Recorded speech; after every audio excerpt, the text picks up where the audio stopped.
ఎవ్వరు నిన్ను అడగలేదుగా తిన్నావా అంటూ, ఏ ఒక్కరు కూడా చూడలేదుగా మాడిన నీ కడుపు. అవమానాలే ఎన్నెదురైనా ఆగని నీ అడుగు, ఆ అడుగులు చేసిన పోరాటం నీ గెలుపుకు కారణము.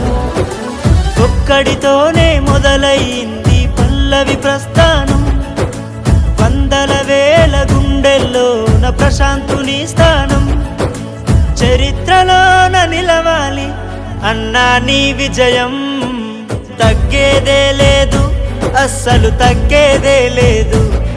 మన పల్లవి ప్రశాంతుకెవ్వడు ఇంకా అడ్డే రాలేడు. ఆగేదే లేదు అస్సలు ఆగేదే లేదు. సావైనా బతుకైనా